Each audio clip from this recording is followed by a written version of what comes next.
for 2 years while living rent-free with your parents.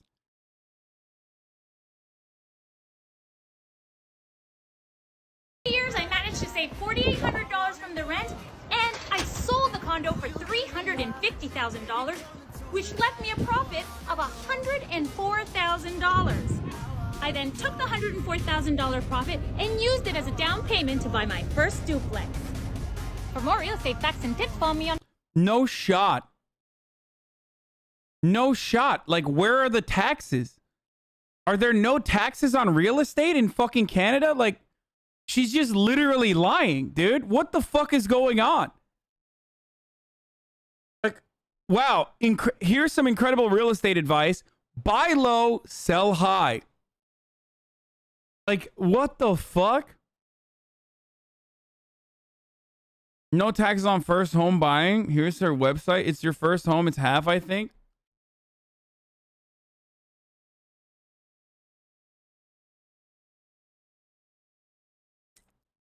If you can sell a condo if you have mortgage on for the full amount. Dude, what the fuck is going on? What is... Whoa, this is her dad's LinkedIn? You found her fucking dad's LinkedIn, dude? Oh, I can't even join. I don't have a LinkedIn account. So I can't see the dad's LinkedIn.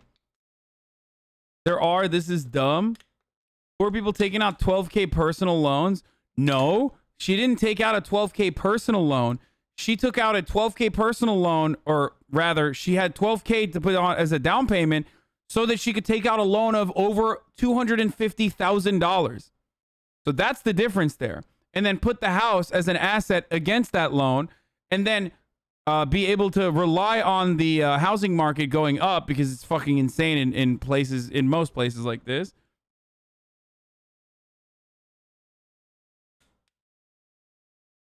Even disregarding taxes in the summer job that got her 12K saved up, her plan only worked because her parents took her in rent-free. Not a lot of working adults have that privilege yet.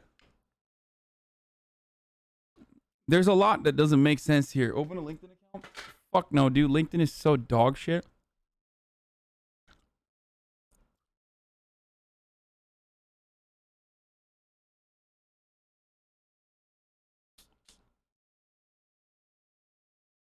There's no shot that her parents aren't wealthy as fuck. Like, who the fuck was making... Also, what summer job is paying like $6 grand a month, dude? Or fuck it, let's say summer 3 months. Like, it's still $2 grand. It's still fucking not $2 grand. Sorry, four grand a month. Like, what? Where is the... What summer job is doing that? Like, what job is doing that in general? Even if it's fucking 4 months, then $3 grand a month. Like, how? What is your fucking summer job?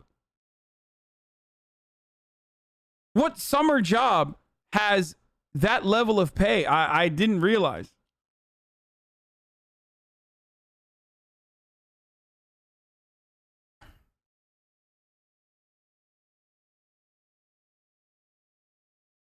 I'm 21. It took me 25K in savings to put it all in the stock market and lost it all. Dude, don't do that.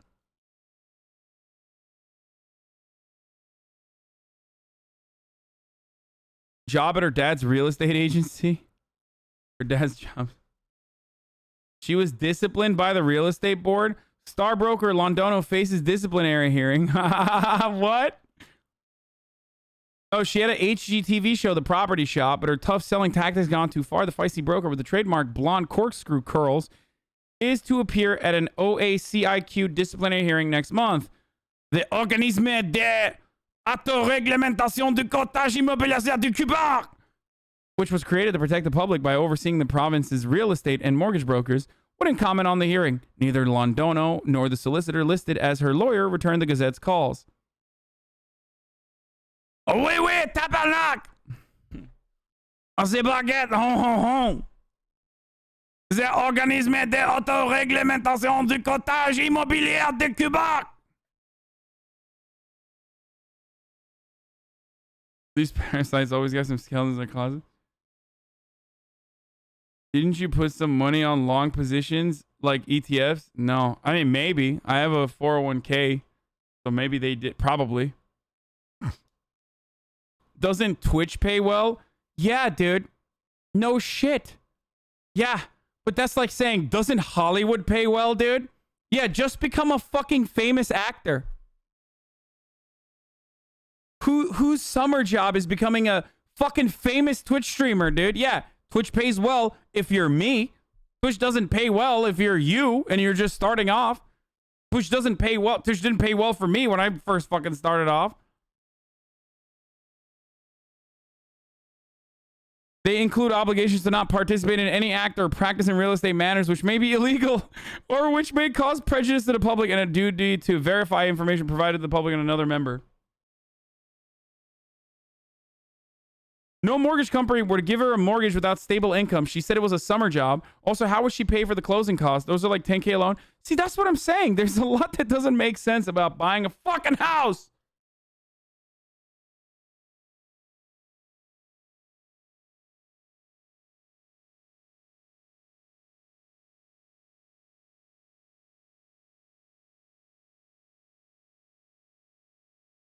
Like, they're not just going, oh, wow, you have enough for a down payment on a house? Well, guess what? Here you go. Here you go. Time for you to have a $250,000 loan. Like, that's a psychotic fucking take, dude. Ugh, I hate people that work at the bank. Shh, I work at the bank. Ugh, I hate people that. Okay, I will never be able to. I will never be able to instill the fucking parasitic nature of like being a landlord more than this person will ever show you. Okay, straight up, straight the fuck up, dude. Straight the fuck up. Anyway.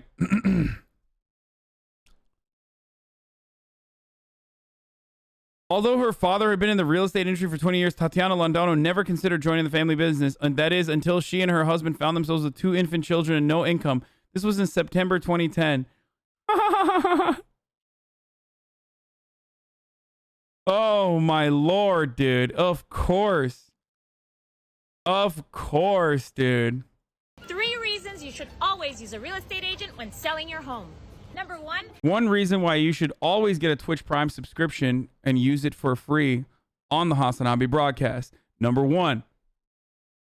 Avoiding ad breaks at the top of the hour, which is coming right now. Number 2. Being able to send streamer links that streamer will probably not look at. Number 3.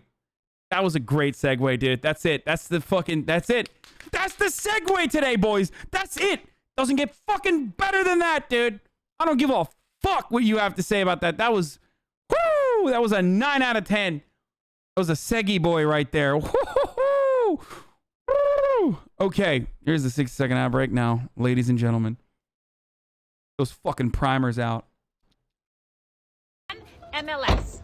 MLS is the holy grail of listing services because that's where all buyers go to look for properties. If you're a home seller, you need to be on MLS. And only licensed real estate agents have access to MLS. Number 2, real estate agents make more money at closing for your home than a for sale by owner. Since real estate agents have access to more tools and resources than the for sale by owner, it's a statistical fact that they get more money at closing than a for sale by owner. Number 3, a real estate agent's full-time job is to sell your home. Google the 1031 exchange. You can trade investment properties to avoid capital gains taxes is a loophole. Yeah, except that's like mega rich people shit, dude. You're talking about motherfuckers who have like incredibly wealthy, they have like investment properties that they're trading amongst one another. Not like dudes who live in their own houses, or like not your parents who have like one additional fucking apartment that they're using as their nest egg that's going to help them retire. Okay? The point that you're referencing is like very wealthy people that like own multiple homes and they just like trade amongst themselves.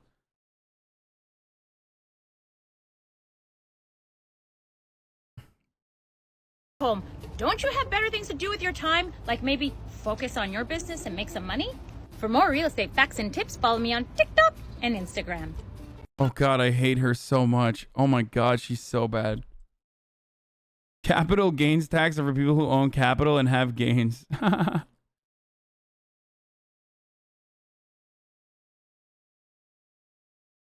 5 steps to become rich in 30 days. If you want to be rich and successful, do these 5 things for the next 30 days and you're going to see how your life changes. Number 1, stop focusing on stupid shit. Stop focusing on what your boyfriend did or did not do. Stop focusing on what the girl on TikTok is wearing. Stop focusing on how the girl at school is skinnier than you. Start focusing on good stuff, on what you want. I promise you, whatever you focus on, you're going to get.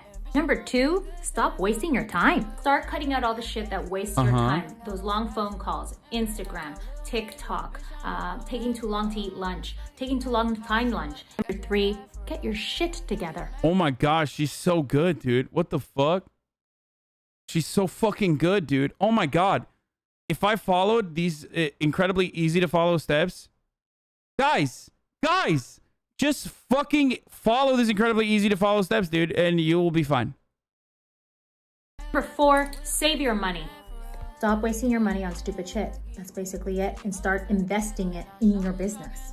Dude, people always say this, but it's like incredibly expensive to be poor. Like, motherfuckers constantly talk about like, yo, I don't understand. Like, stop wasting your fucking, you know, stop wasting your money and invest. It's like, people will be like, avocado toasts are good enough to take out of your daily regimen so you can like invest $5? Like, how are you gonna, what are you investing on, dude? And number 5, start reading or listening to books. Books are basically... Okay, I'm done. We can't watch more of this. This is real fucking dumb, dude. She's killing me. She's absolutely fucking murdering me. Here, the billionaire is cashing in on the COVID era. A film based on the 2008 eviction global crisis. financial meltdown where a few Wall Street bankers made a fortune betting on the total collapse of the U.S. housing market and a global economic crisis. Sorry to fucking take you away from, you know, the note-taking that you were doing, okay? This? Do you have any idea what you just did? Just bet against the American economy. If we're right, people lose homes. People lose jobs. People lose retirement savings. People lose pensions. Well, it's happening again, with literally one of the same people. Former head of mortgage and credit investments at Goldman Sachs, Don Mullen Jr. The man who famously made millions off predicting and exacerbating the national housing crisis in 2007. This time, cashing in on the eviction crisis created by the COVID-19 pandemic. Mullen and the owners of other large private equity firms are betting that there are billions of dollars to be made buying up single-family homes, often in foreclosure, as Americans struggled to get by during the pandemic, and then renting these homes back to the growing population that is now permanently locked out of home ownership. They are raising billions from pension funds and insurance companies. I literally talked about this like last week. And it's a never-ending cycle because you're creating more of a problem, making it impossible for single-family homes to ever be purchased by new buyers. So you're literally locking them into a lifetime of renting. Across the globe to put down cash for homes and outbid anyone who still has the resources to cobble together a down payment. Part of Mullen's empire is a company called Havenbrook Homes, which manages rentals all over the country. For example, they manage over 100 single-family units in North Minneapolis, where many lower-income Black and Latinx families live. Renters there have documented water leaks, pest infestations, and black mold, with little response from landlords, because the landlords barely even exist. Maintaining these properties is just another cost to be cut in an effort to maximize profits at the expense of people's lives. The whole porch is like falling apart. Foundation is cracking. This wasn't like this when I moved in. You can see big holes through the roof. It leaks from here to here, and that's actually mold. The white is mold. I've lost precious gifts that I can never get back that were just heirlooms of my family thinking that it would be safe. My name is Shanika Henderson. I've lived in my Havenbrook home for about 7 years, close to 8 years. So since 2014, I moved in. I actually went to court one time because they didn't receive a payment in time. So you pay your rent through a portal, which is over the phone. And if you kind of get locked out of that portal, I think it gives you about 48 hours to 72 hours to be able to get back in. So they didn't receive this payment of $75 from me. I actually received the eviction notice. I had to go to court and pay all of these fees to their lawyer, and also to Havenbrook for late fees. It was a lot of money, and it kind of dawned on. Bro, but she like, has she considered not wasting time, not buying avocado toast, and most importantly, being born into a wealthy family? I don't understand. Just like, just follow the 3 rules. You don't even need 5. I got like, just read a book. Read a book. Okay, I'll put book there too. 4 key rules here. You know. On me that when I got to court, and all of these Havenbrook tenants were there. Oh, you guys have tenant protections in the U.S. This guy, Omega lol. What do you think this is? Communism, dude? You think this is communist China, dude? Tenant protections? What are you, fucking psychotic? Real estate, realtors, real estate agents, homeowners, they run this country, okay? Private equity and like realtors associations literally fucking dictate the terms. There is no fucking tenant protections, dude. Europeans in the chat are so funny, dude.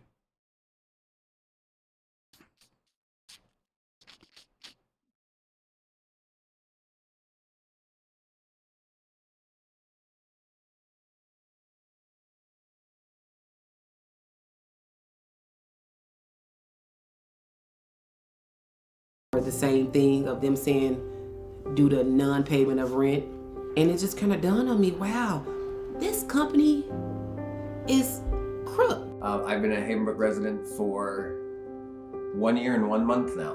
I moved in last April, right in the middle of the pandemic. Within 1 month of that is when all of the issues arose. They keep charging me for the utilities that are in my name, and each utility is a $30 fee on top of the utility that you already owe. The utilities send a bill to them and a bill to me. They've started to pay the bill immediately, then charge me the $30 fee and say, well, you owe us now since you don't pay, since you didn't pay the utility company. It has nothing to do with them. If I don't give you guys the money, you're gonna evict me. Even, it doesn't matter if it's right or wrong. In their eyes, it's just an easy way for them to make sure that you're gone. You don't argue with us, pay us what we want. It's a common theme. They use scare tactics. Havenbrook Homes was bought in 2018 by a private equity firm based in the Virgin Islands. And then in 2021, during a global pandemic with the financial system once again in peril, was bought for a whopping $2.5 billion by Pretium Partners, led by none other than Don Mullen Jr., with the help of a private equity firm, Ares Management, and billionaire Anthony Ressler. Oh, we found Ares.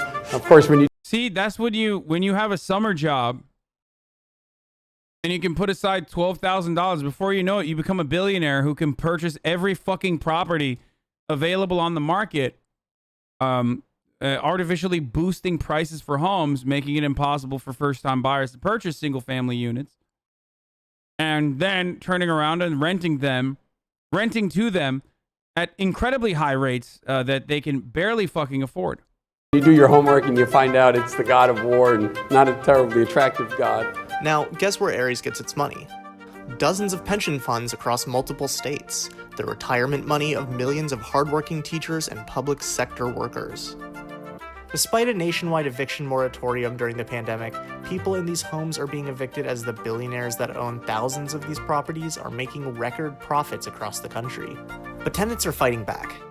In Minnesota, housing justice organization Renters United for Justice is working with Havenbrook Homes tenants to make sure that Pretium and Don Mullen Jr. change the way they do business. It's 20 people who this exact same thing is happening to them. And a lot of those people are Section 8, so they have a super fixed income. And they're just taking advantage of a desperate minority, underserved population of the community because they can, and because they've been getting away with it since the crash in 2008. That's when they went and bought all the homes up here and just turned it into a corporate rental system. It's just a money-making machine for them. That is it. You know, if I could change the way renters Nice. treat tenants, or change the fact that we can buy our home if we want to, and change some of the laws and work against Havenbrook and get something out there known that they're taking advantage of people and families, I'm all with it. And so here I am. With the COVID-19 pandemic and a poor social safety net rocking the US economy, nearly 1/5, or 18% of renters in the United States, that's 10 million families, reported being behind on the rent payments as of the beginning of January 2021. 1 in 4 households with children are not caught up on rent, and Black families are twice as likely to be at risk of eviction. Havenbrook Homes and its parent company, Preti & Partners, are by no means the only companies making a fortune off people's basic human need for shelter. This is in fact a much larger trend since the 2007 crisis of private equity firms. By the way, this was important. This was part of the reason why it was important to give the money, the bailout funds, to the banks rather than the homeowners that were now unable to pay those homes that were being foreclosed back in 2008. So that then the banks could take that money and then buy out all the homes themselves, and then further create a problem for all of those people who were now recently homeless. There was an option. Instead of bailing out the people that purchased all these homes, they bailed out the banks. Snatching up homes that fall into foreclosure, turning them around, and making as quick a profit as they can, often leaving repairs, maintenance, and the health of the renters to the wayside. It's time to get private equity out of housing altogether and stop these corporations from speculating on housing. To stop this crisis, advocates and tenants are fighting to stop these billion-dollar companies from getting a cent more in federal dollars from Fannie and Freddie, LIHTC or PPP loans for, quote, maintaining affordable housing, when they're really neglecting and threatening tenants. Pass legislation like the Stop the Wall Street Looting Act. Stop the evictions and enforce the eviction moratorium during and after the pandemic. We would like a rent freeze at least for the very beginning, and these fees that are nonsense taken away. We all have the right to live in sustainable housing, but no one needs to be thrown out of their home, especially when they're renters. You get all your money from us, so put something back into us. Have faith in the people that you rent from.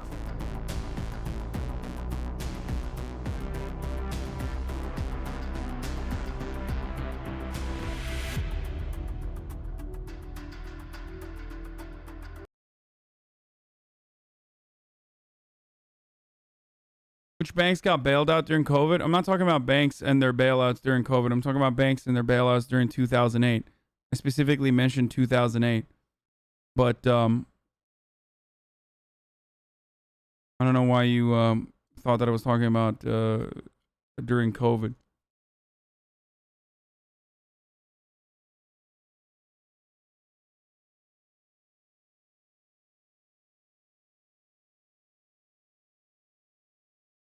Okay. This is the last. I wonder if we should watch this one. I'm worried that there's gonna be TOS in this, like why the U.S. government murdered Fred Hampton. I want to watch this really bad, but I'm a little worried about it.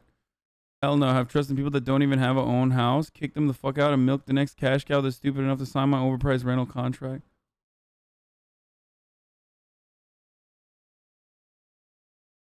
Even though, yes, the payment protections was also a bank bailout as well.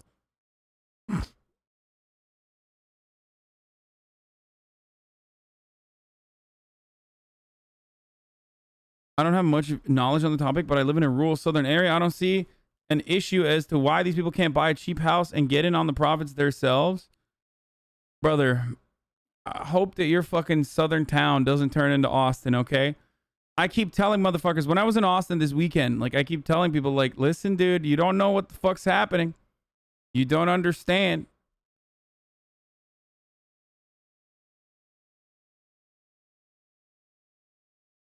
Also, just buy a cheap house is hilarious, dude.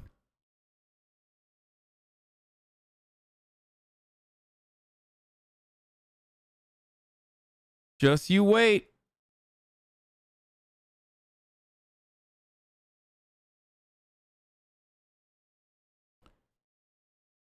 I am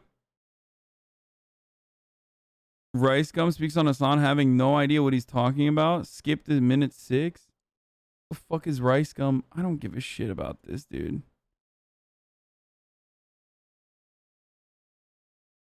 Guys were my friends. Oh, here we go. Your millionaire friends are part of the problem, but you won't admit that? What? We just watched a fucking video about like private equity seizing every opportunity to purchase as many fucking houses as possible. And what, like, am I friends with JP Morgan or Chase? Jamie Dimon, I'm gonna calling up Jamie Dimon, dude. Hey, what are you doing, bro? Yo, stop purchasing these fucking houses, homie. What the fuck? Where you at, dude? Unless you mean like literally fucking Miskiff. Hey, yo, Miskiff, why the fuck did you purchase a home to live in, dude? Don't you understand that every single person that purchases a home to live inside of is literally at fault here, dude? Let me tell you something. I think you're the irony of like Jinsui, I know. I saw the fucking bisexual thing, okay? I got it. The bisexual ad. Stop sending it over and over again. God damn, dude.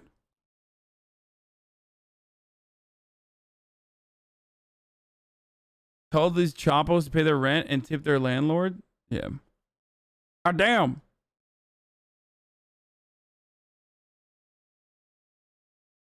Haas Capital Miskiff is one of us.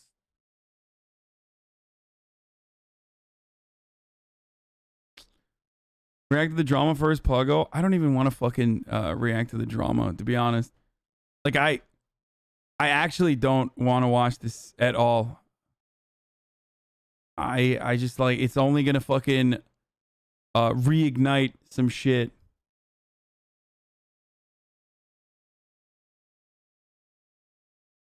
Why are you calling Jamie Dimon on a Boost mobile phone?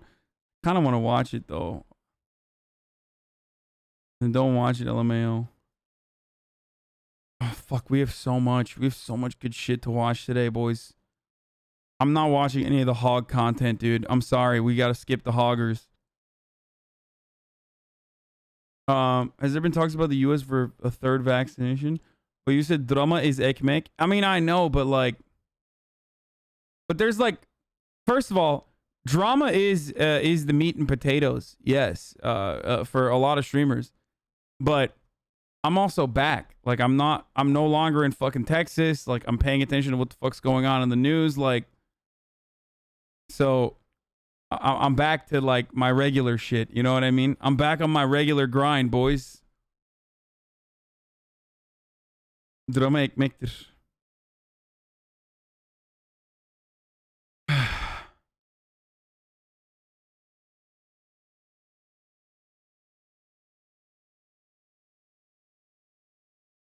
Space Ace, my birthday yesterday, and I'm so about to hit 11 months in the community. Just want to say I'm so grateful for this community helping me turn my life around and develop a better understanding of neo-feudalistic hellscape. Love you, Azan. Happy birthday, Space Ace.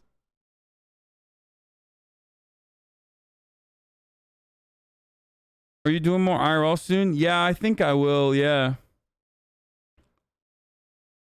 You mean not high as a kite? I was literally never high. Why would I hide this? Like, if you think I'd be embarrassed to like fucking admit if I've smoked weed?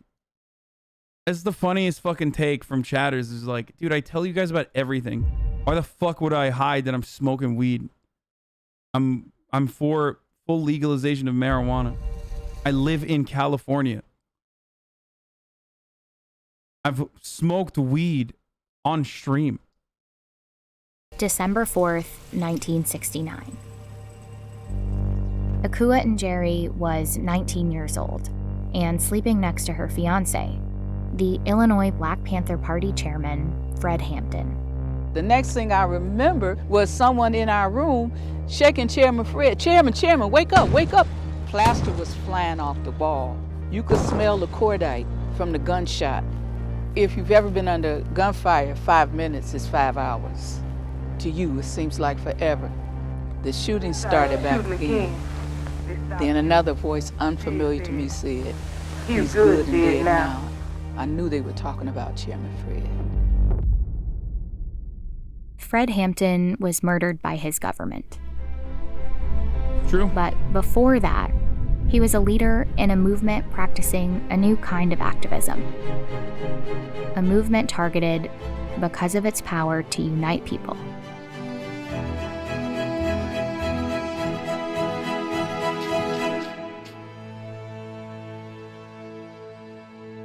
Marking 1964 as a historic year in race relations, on July 2nd, President Johnson signed into law the Civil Rights Act.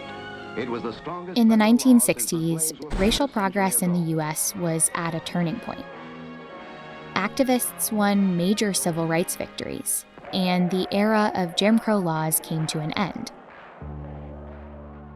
But at the end of the decade, there were still deep social and economic gaps for Black people across the country. Black Americans continued to face high poverty, poor housing, and unemployment, and they still had little to no political representation. These disparities and an increase in brutal police violence led to uprisings across the country. Many young Black activists grew frustrated that the changes they'd hoped for hadn't come. It's just the opposite of being a white man. That's about the best I can abbreviate that for you. After the police killing of an unarmed Black teen in San Francisco, two activists in Oakland, California, Bobby Seale and Huey P. Newton, founded what was initially called the Black Panther Party for Self-Defense. Newton had studied law and knew it was legal to carry arms in California as long as they were not concealed. The Panthers began to patrol their communities. As the movement grew, several highly publicized confrontations with police would bring about mainstream awareness of the Black Panther Party.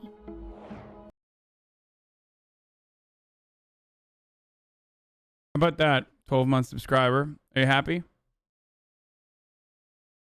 The allegations in these confrontations were serious. Idiot. But the public accounts of them were typically one-sided and shaped largely by police. Media coverage depicted party members as a caricature of Black militancy. The Black Panther Party was portrayed as a marauding gang. They say their goal was to kill all the white people. In reality, the Panthers did call for radical change.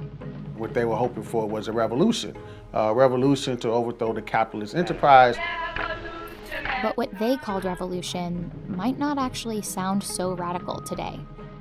Focused on socialism as a way of solving economic needs. They looked to places like Canada, which always had a democratic political system, but the economic system has always been socialism. So they want a democratic socialist country here in the United States, which they saw as a more equitable, more humane system. This is why the Black Panthers, specifically Fred Hampton, but especially the Black Panthers were... Are you guys saying that, oh, they're talking about Canada is socialist? Is that why? Yeah. Don't focus on that. That's dumb as fuck. Obviously, Canada is not socialist. But this is why the reason why Fred Hampton said we can't fight. We can't. What was it? We can't fight capitalism or white supremacist capitalism with Black capitalism. We must fight it with socialism. And that's the reason why he was considered a larger threat, or the reason why the Black Panthers were considered a larger threat than anything else at the time. They released a 10-point plan for broad social reform that called for an end to police brutality and for Black employment, housing, education, and freedom from prison and jails. Chapters began forming across the country. They started to implement social programs, which they called survival programs. The Panthers would say, put that theory into practice. If you really want to change minds, if you really want to meet the people where they are, you have to give them the services which they need. The programs included food and clothing drives, free health clinics, and sickle cell disease testing, and were funded largely by volunteers and donations from businesses. One of their biggest programs was a free breakfast for children initiative. Here we are living in 1966, 67, is the most wealthy nation in the world. And kids were going to school hungry, especially in African-American communities. So one of the first community service programs were free breakfast for school children. And all the children had to do was come. It was during this time that Akua and Jerry, then known as Deborah Johnson, met Fred Hampton. I was a student at Rice City College, and Chairman Fred had come up to the school to speak. And he said, at the breakfast program, we feeding over 3,000 children a week. We're serious about making power to the people of reality. We're not just sitting up here jaw-jabbing and talking shit, you know. We about work. And I said, damn, we serious about this business. Fred Hampton grew up in Maywood, Illinois, just west of downtown Chicago. He became president of his local NAACP Youth Council in 1967, at 19 years old. Shortly after, he was recruited by a founder of the Illinois chapter of the Black Panther Party. The dude who fucking recruited him literally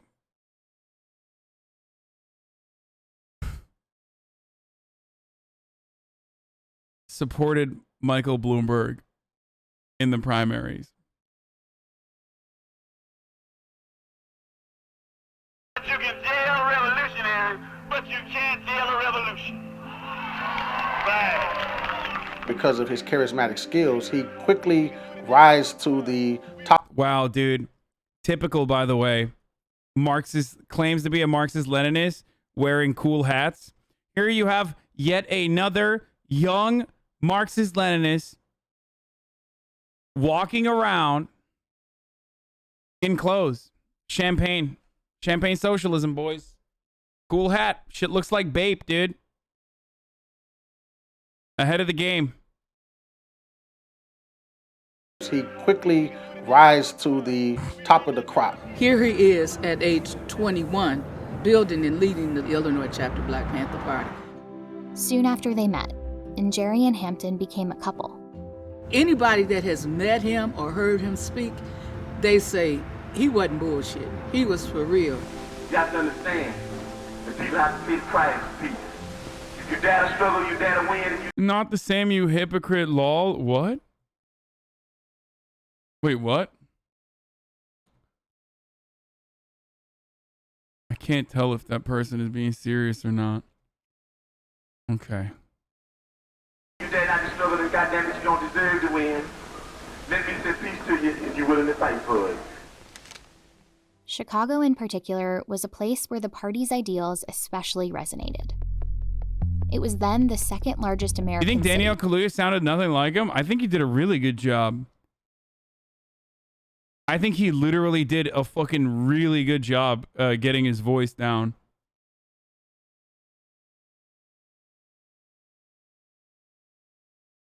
I actually, it's probably one of the better parts of the movie. He sounded a lot like him. Due to decades of discriminatory policies, also one of the most segregated. Chicago's mayor at the time, Richard J. Daley, And it's like a weird opposed accent neighborhood too. Integration. And in the 1950s, the city had begun to redevelop certain neighborhoods, pushing low-income residents out and into densely packed, high-rise public housing in already overcrowded neighborhoods. Black people were pushed primarily to the south and west side of Chicago. A large Puerto Rican population was here in Lincoln Park, and poor white people were concentrated here in Uptown. These groups all faced similar problems. They all had dilapidated schools. They all had dilapidated homes. They were all being drafted into Vietnam. Very few of those communities had health care. In 1969, Hampton led the Panthers towards an unexpected alliance. Look, he's wearing, they got drip again, dude. A coalition of activists working across racial lines against a corrupt city government that threatened their communities. We're going to fight racism, not racism, but we're going to fight with solidarity. What they had in common was their poverty. So they was building a revolution based on class solidarity that transcends race, that they all had the same hell to pay. Hampton named the group the Rainbow Coalition. It included the Black Panthers, a Puerto Rican group called the Young Lords, and a group called the Young Patriots, made up of largely poor white migrants from Appalachia who had moved to Chicago seeking economic opportunity. We don't hate the motherfucking white people. We hate the oppressor, whether he be white, black, brown, or yellow. So we got to know that. I don't mean sing Kumbaya and make a quilt. I'm talking about bringing them together on common things they could unite on. Not everything, but who. The annoying thing is that, like, people now use that on the internet, at least. Like, the really fucking annoying leftists on the internet will be like, this is why we need to have, like, a red-brown alliance and, like, go try to fucking build allegiances with white supremacists and shit. Very annoying. It's not how that fucking works, okay? Could say that children do not deserve to have a healthy meal. We work with anybody and form coalition with anybody that has revolution on their mind. We're not a racist organization because we understand that racism is an excuse used for capitalism. Hampton and other Panthers helped the Young Lords and Young Patriots launch their own social programs. They organized protests together. And it was working. Members were traveling across the country to organize Rainbow Coalition chapters. Particularly where Black Panther chapters were, but also in these rural white communities as well, to bring the... Let's segregate white people based on their race. That's a good idea, right? Definitely what MLK Jr. said right here. Take a week off. Revolution Think about to it. bear. Think about why you think baiting like this is good. This blows people's minds. These people are not supposed to get along, but here they are operating as brothers of the struggles, as revolutionaries against the capitalist structure. And that was the threat to the state at the local level, but also at the national level. In 1968, the FBI had sent around this internal memo. It outlined goals to prevent the coalition of militant Black nationalist groups and prevent the rise of a messiah who could unify and electrify the militant Black nationalist movement.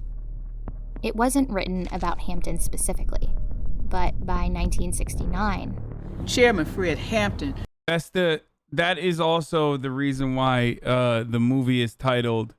The movie that a lot of people are referencing here with Daniel Kaluuya is Judas and the Black Messiah. Was the one that fit the bill. The revolution was in the air. And the ways in which the Panthers was able to transcend those racial lines, especially their charismatic leadership of one like Fred Hampton, they saw him as a greater threat even than the counterintelligence program, ladies and gentlemen, Martin Luther King or Malcolm X ever was. In one FBI memo about the Black Panthers' breakfast program, they claimed their real purpose was to poison minds with anti-white propaganda and indoctrinate youngsters in hate and violence. Dude, the irony is, like, that kind of propaganda has literally not changed at all. Reactionary talking points are literally identical, dude. They are literally fucking identical, dude. Ask any motherfucker that comes into my chat if you know any, like, reactionaries or conservatives that come in this chat. They say the exact same shit about me. They say the exact same shit about fucking Black Lives Matter as a movement. They say the exact same shit all the time about, like, any fucking left wing or any sort of, like, movement that Hasanabi is anti-white propaganda. Any sort of movement that seeks to dismantle the status quo. FBI, under the leadership of J. Edgar Hoover, had deemed the Black Panther Party as the #1 threat to the internal security of this country. The FBI operated a counterintelligence program called COINTELPRO. It was a program that targeted dissident political groups in the U.S. Their methods typically went outside the law. Dude, when chatters start getting annoyed with the same chatter, spamming the same fucking stupid salmon shit over and over again, that's when you know, like, this is why I ban motherfuckers, okay? Even other chatters are like, dude, stop. Like, it's not gonna work. Oh, he's still doing it. They were using tactics such as assassination, discrediting, false narratives. Wow, you guys are so... People are saying Pepe spit J. Edgar Hoover. Wow, sweaty. Don't you know that J. Edgar Hoover was a big proponent of LGBT rights? I mean, some may even say he was the first LGBT member in such a position of prominence, okay? Not cool, okay? Not cool, guys.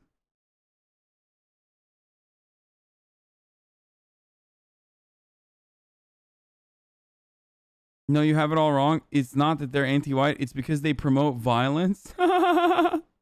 Okay, bro. They were falsely putting people in prison and exile, which were all illegal. Several Black Panthers were killed or imprisoned, including the party co-founders. In Chicago, the party was also targeted by Mayor Daley and the Chicago police. Our office was burned down at least 3 times. People would disappear. You never see their bodies again. Before you go to bed tonight, say I am a revolutionary. Make that the last word. In case you don't wake up, then somebody might believe it and you might, end up in what they call a revolutionary happy hunting grounds.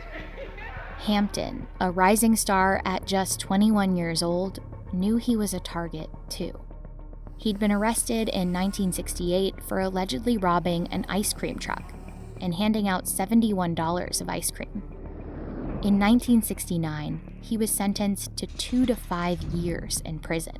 He appealed and was released on bond, but lost the appeal. He'd have to return to prison by December 6th.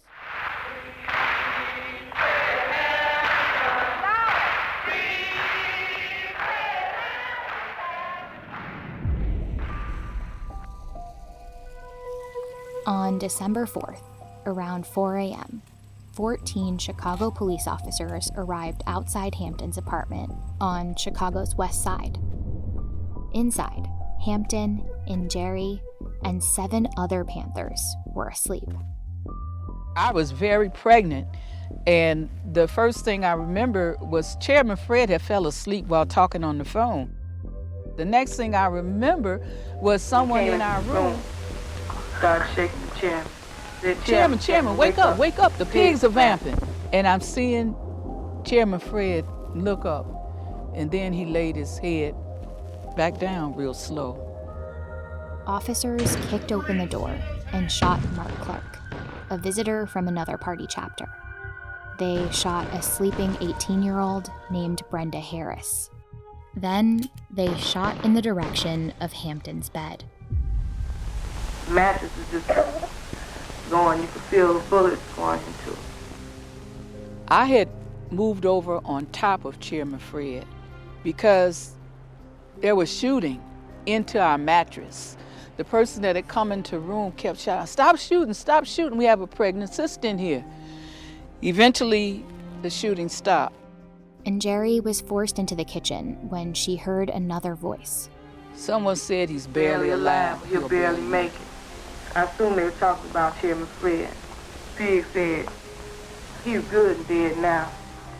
As they took me out and jammed a revolver to my stomach as I was handcuffed behind my back, I didn't look towards our bedroom because I didn't know what I would see or how I would respond. The police fired nearly 100 shots. Fred Hampton and Mark Clark were dead. The 7 surviving Panthers were arrested. And police smiled as they removed Hampton's body from the scene. They're carrying him under their... The Chicago police and the state's attorney's office quickly shaped the... Oh! Black Panther chief dies battling police. That's so crazy. What a crazy way to describe the circumstances, dude. What a wild way to describe the circumstances. It's so different now as the media certainly operates, not as the defender of American hegemonic power, whether it's white supremacist or not. Yeah, it clashes, you know? Israel clashes with Hamas. Palestinians wage war against Israel and lose.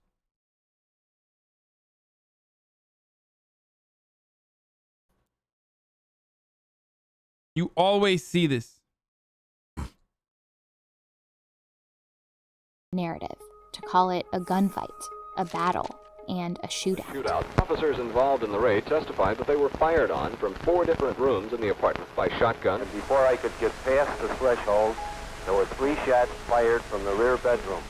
They played back a story that during the Tulsa massacre, it's 100 years since then, and Joe Biden actually talked about it. But important to remember that I believe the titles on the newspapers in the aftermath of the Tulsa massacre was "Two Whites Die in Race Riot."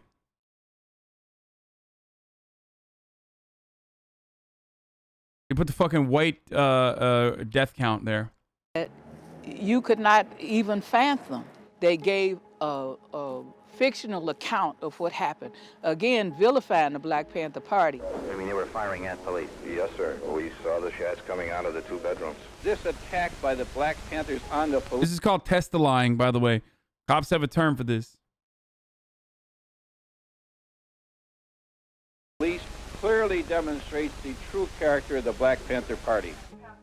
But experts and lawyers hired by the Panthers, along with other journalists, inspected the crime scene. The Panthers even opened the apartment. This is exactly like when they force people to get vaccines to be able to go to sporting events. Yeah, exactly. Exactly. That anyone could examine it. And a drastically different picture emerged. It was clear that the police had fired unprovoked. Of the nearly 100 shots fired, only one possible shot could have come from a Panther's gun, likely from Mark Clark at the front door. The bullet holes that the police said came from Black Panthers were nail heads. Later, it also emerged that the FBI had assisted Chicago police with the raid. The FBI had an informant within the Black Panther Party named William O'Neill, who had become chief of security and Hampton's bodyguard. O'Neill had provided the FBI with a hand-drawn floor plan of the apartment, which the FBI then gave to Chicago police. And evidence strongly suggests as the Judas that before the raid, O'Neill had drugged Hampton. In the years after Hampton's assassination, the police and the FBI Here, I just wanted to show you 300 black people were murdered with like an aerial assault. One of the few instances of domestic aerial assault where like people were using planes, people were using private planes to fucking drop like basically TNT artillery onto black businesses in the wealthiest fucking in the wealthiest black city in the country at the time. And the newspaper in the aftermath wrote, 2 whites dead in race riot. Race war rages for hours after outbreak at courthouse. Troops and armed men patrolling the streets. Many more whites are shot. Whites advancing into Little Africa.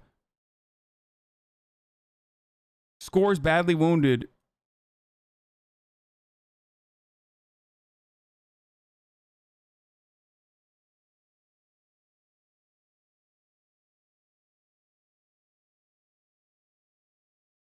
This is the bombing of Black Wall Street, what I'm talking about here. continued to imprison dozens of party members across the country. The official Black Panther Party would continue to exist until 1982, but membership decreased dramatically, and it would never be the same. And I hope that each one of you will be able to die in the international proletarian revolutionary struggle, or you didn't be able to live in it. And I think that struggle is going to come.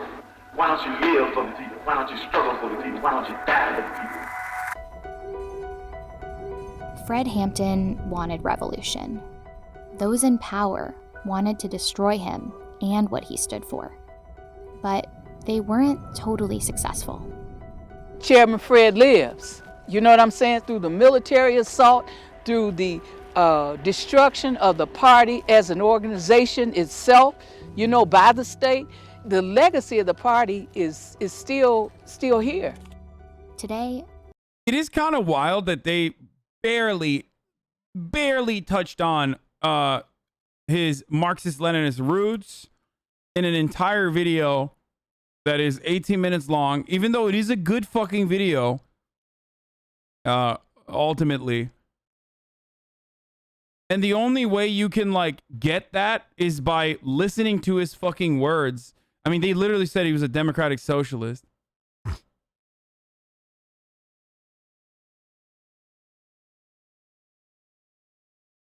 I originally thought the movie probably didn't do a good enough job, but no, I think the movie straight up shows, like, him talking about Mao and Marxist-Leninism, like, regularly. At least all the way. I watched it halfway and I got bored. I'm not gonna lie, but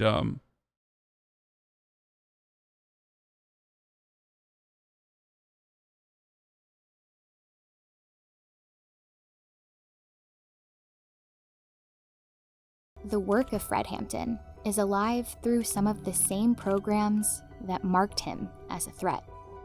Many of the programs that the I mean, saying that the Black Panthers wanted America to be socialist like Canada, like 1 minute into the fucking video, kind of set the tone for what was going to look like, what it was going to look like. That was insane. That was like an insane thing that I mean, yeah. They literally cut the part out of the speech you mentioned. Yeah, that's true. We can't defeat capitalism with black capitalism. We defeat it with socialism. They showed his speech leading up to that statement and didn't show that statement.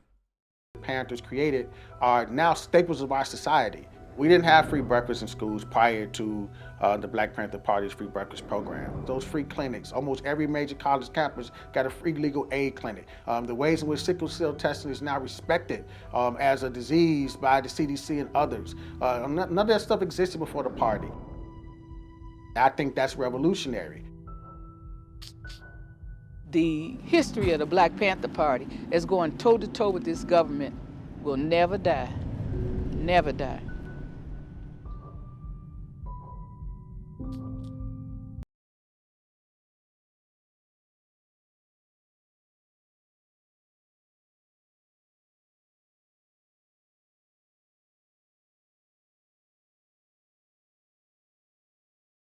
It was a decent video though, overall. I mean, anything that like even admits this or shows it, in my opinion, is good if we're being real. Like,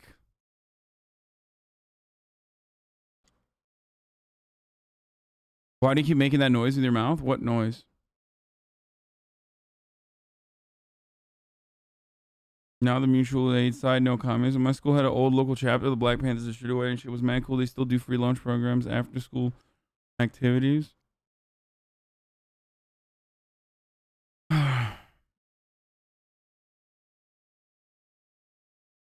Jubilee video about ace people. Do all asexuals think the same? Oh my god, dude. Jubilee's going buck wild with sexuality videos, huh? Is that what's going on? I mean, there's a lot of fucking... We're going to move on from... there is so much Jubilee content out there. We're moving on from politics to like React Lord stuff. I kind of want to watch this Rice Gum drama now. Fuck. What's he saying? Any YouTuber that started doing content is because we're socially... Bro, friends is a social thing. Like, you know what I'm saying? So you're saying that we're socially not... Bro, I made this shit so I can fucking cash out, bro. You're fucking dumb as fuck, bro. I made my YouTube because I wanted to fucking make fucking money, bro. What the fuck don't you get? I wanted to retire my parents. I wanted to buy some clothes. I wanted to not work. I wanted to not... Damn, that cut deep, huh? Listen, boys, the truth often cuts way deeper. It's because I said most YouTubers that started YouTube literally started YouTube because they were like fucking bored and had no friends and literally did it as a coping mechanism, which, by the way, there is no problem with. Like,